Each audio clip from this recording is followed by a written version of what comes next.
Baik, terima kasih. Kita jumpa lagi dalam Ruang Bicara. Kepada anda yang baru saja bersama kami secara langsung, penyakit abad ke-21 yang sedang kita bincangkan ini.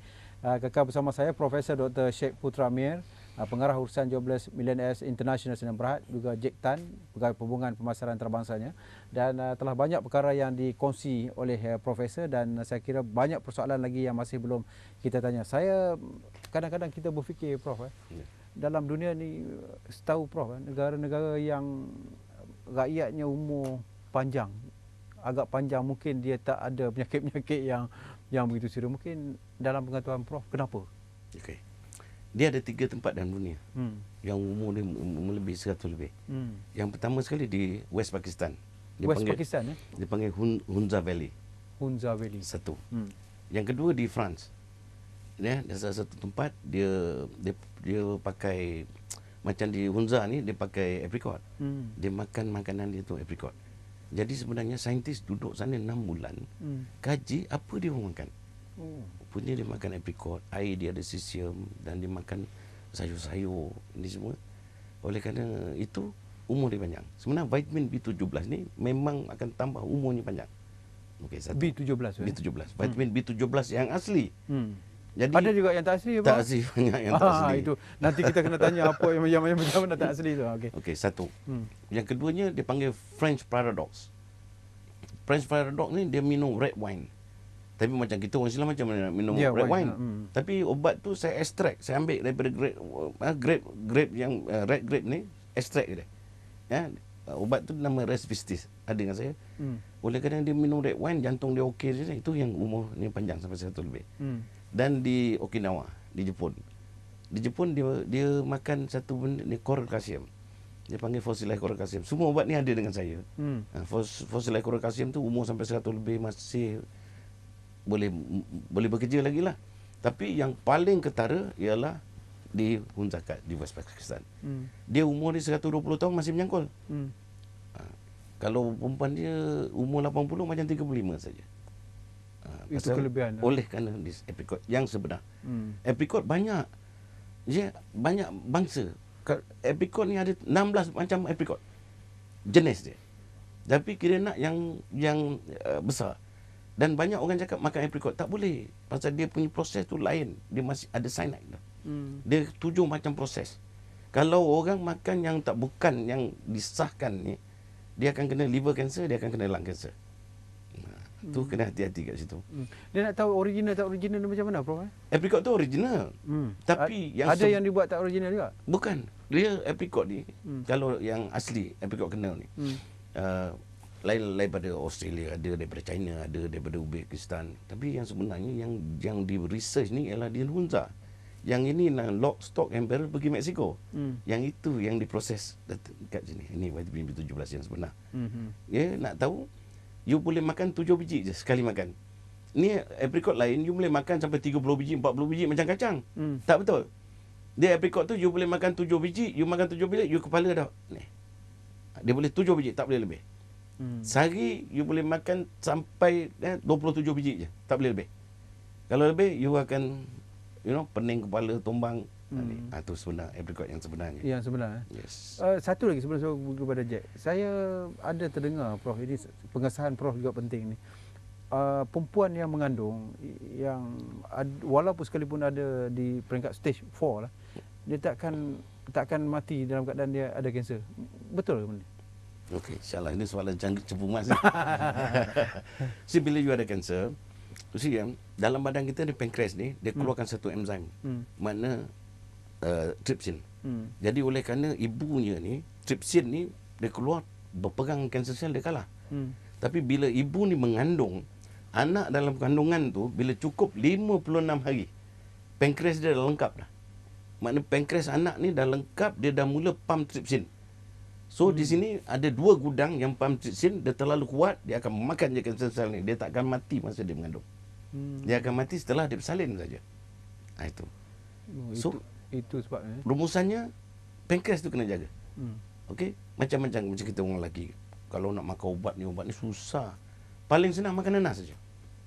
Dalam nanas yang ada trypsin. Kita orang lagi makan nanas cukup baik. Bukan dalam apple, bukan dalam grape, no. Dalam nanas saja. Yang ada trypsin. Tapi nanas tu yang di atas tu, yang puluh tu. Itu je.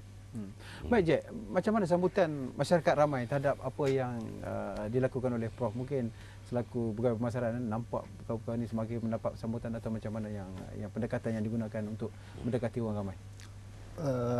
Setakat ini, obviously ada banyak syarikat yang always say they are the apricot yang asli and so on. But like what Prof sudah jelaskan, apricot itu must come from a certain region. In this case, Hunza. Sebab dari Hunza, air dia, from the glacier and so on, you ada sistem K, ada apa. This is the extra that is different from all the other apricot yang you boleh dapat dalam pasaran. Mungkin Prof, dalam pengetahuan Prof setakat ni, ada pesakit-pesakit yang berada di tahap 4 tu berjaya dipulihkan dengan rawatan yang Prof laksanakan ni? Semua yang datang jumpa saya semua stage 4. Alhamdulillah. Yang dia insya-Allah kalau dia masih ada boleh hidup 40 hari. Jadi saya macam pemasaran kita ni, dia orang minta buka di Bangkok, minta di Filipina, minta di China, minta di Riyadh, di Dubai. Jadi oleh kerana pasien-pasien satu dunia yang datang, yang dah kenal saya, yang dah ubat, dah baik, dia yang bercerita. Sebab itu ini pun akan membantu segi tourism, medical tourism. Kalau nak ikutkan, saya dari Oman banyak, dari US banyak, daripada London banyak. Orang datang, jadi macam musim. Kalau lagi US, kalau lagi London, kalau lagi China, lagi India. Jadi dia orang ni yang dah baik, yang bercerita. Sebab tu yang Jack sekarang sibuk. Jack ni sibuk nak orang minta buka di Thailand, buka di Filipina, buka di China.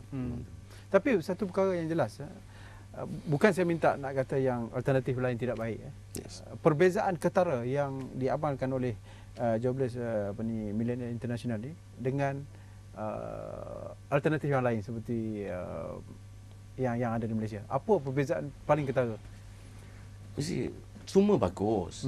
Serasi tak serasi. Tapi kelebihan di Jobless Millennial International ni, you kena buat blood test. Dan kita baca daripada blood test. Kalau tak ada blood test, kita tak akan ubat. Pasal orang boleh cakap, dah baik, bukti mana? Sebab tu it is documented. Dari start you punya report. Okay. Bila report, ini cancer you. Bila you makan ubat, setelah ni test balik, ni clear. Bukti.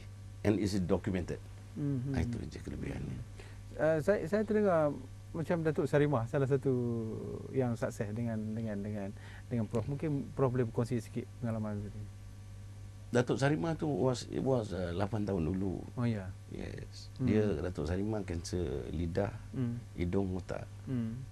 Jadi saya mengubat Datuk Sarimah tu dengan satu, kita panggil fast track. Bila kanser tu dah banyak, dah mengebak, yang tahapan tu, yang kita terpaksa buat benda yang cepat. Jadi dalam protokol saya dia panggil fast track. Mana Datuk Sarimah tu 19 hari je. 19 hari saja. So kalau kanser yang saya fast track protokol tu 19 ke 40 hari insya-Allah.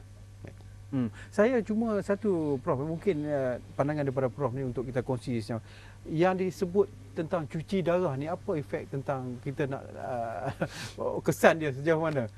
You see ozon therapy. Tukar darah ni bagus.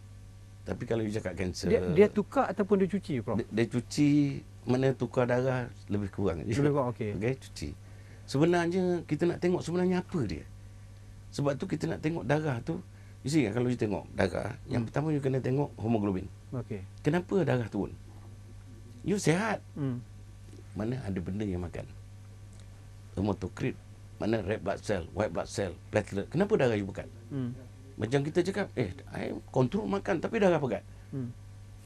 Dia boleh marah, dendam, geram, boleh pekat. Kata macam sekarang you bawa kereta, you horn. Orang kereta depan. Marah, dia boleh pekat darah. You horn dia. Dia tu datang ala-ala berhenti kereta, keluar tendang kereta you. Itu badan acidic tu. Itu badan dia acidic, darah pekat. Saya cuma nak tahu lagi tentang kesan sampingan ada ke? Memang of course setiap ubat ni ada dadah dia, ada drug kesampingan kepada kehidupan kita.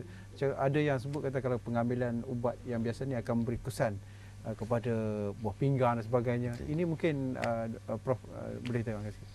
Okey, pasal ubat saya ni semua natural. Tak ada chemical. Okey. Yang chemical ni memang of course lah. Dia mengosakkan kita punya buah pinggang, kita punya liver. You see kita tengok satu kini je. Bila orang sakit kanser, you tengok selalunya perut dia kembung. Perut dia kembung. Kaki dia bengkak. Kenapa? Okey, itu bermakna jantung dia lemah. Bila jantung lemah, dia tak boleh pump air masuk channel yang betul. Jadi air tu tak pergi channel betul, dia pergi kat paru. Itu yang sesak nafas. Oleh kerana tu, hati. Kalau hati kita baca, dia panggil tu bile duct blockage. Mana alkaline phosphatase tu, dia perut kembung. So hati ni pun tak boleh pump air masuk channel yang betul. Sebab tu perut kembung, kaki bengkak. Nak tahu senang je. You tekan kat kaki you tu 1 minit. Kalau dia naik lambat sikit, mana bengkak ada masalah bengkak tu. Itu ada masalah hati. Dia sama kenciman ni. Kenapa dia turun ke kaki, Prof? Akhirnya kaki yang menjadi masalah, potong sebagainya. Kenapa berlaku perkara tu? Sebenarnya banyak silap dekat sini. Banyak orang cakap kencing manis. Tapi sebenarnya hati. Kalau kaki bengkak, kencing manis, dia mesti tengok tahap yang dia berapa bacaan dia. It can be gout. Tapi sebenarnya banyak orang silap, it can be bone cancer. Okey? Selalunya banyak yang jumpa saya tu lah kaki bengkak kan, dia cakap ini apa kencing manis. Bukan kencing manis. Hati. So hati tak boleh pump air masuk channel yang betul. Jadi dia punya bile duct tu blockage. Itu yang menyebabkan tu. Ya. Jek, perancangan seterusnya daripada 12 Millennium International ni, apa perkara-perkara yang akan dibuat selepas ini untuk kembangkan bisnes? One of them is probably from media like TV and hopefully newspaper. They will give us a better opportunity untuk beritahu the population. And then we are also going into cooperative, yayasan, association semua, so that they have their members, so that the information can be related pada mereka secara better and fully equipped lah. Setakat ni ramai dah tahu tentang kewujudan Joblas? Yes, we are on the process of going wider, more, and hopefully that the public will know us better, and business will be better, and also for penyakit-penyakit lah. Baik, selepas ni saya nak bagi ruang pada Prof cakap tentang Joblas ni, bagaimana kita nak membentuk supaya agar dia lebih di peringkat akar umbi agar keseluruhan masyarakat kita tahu tentang apa yang cuba ditawarkan oleh Joblas Millennium International ini untuk sekurang-kurangnya berhadapan dengan penyakit abad ke-21 yang sememangnya cukup mencabar. Jadi kita nak berehat seketika, kembali selepas ini kita akan terus berbincang dalam ruang bicara secara langsung.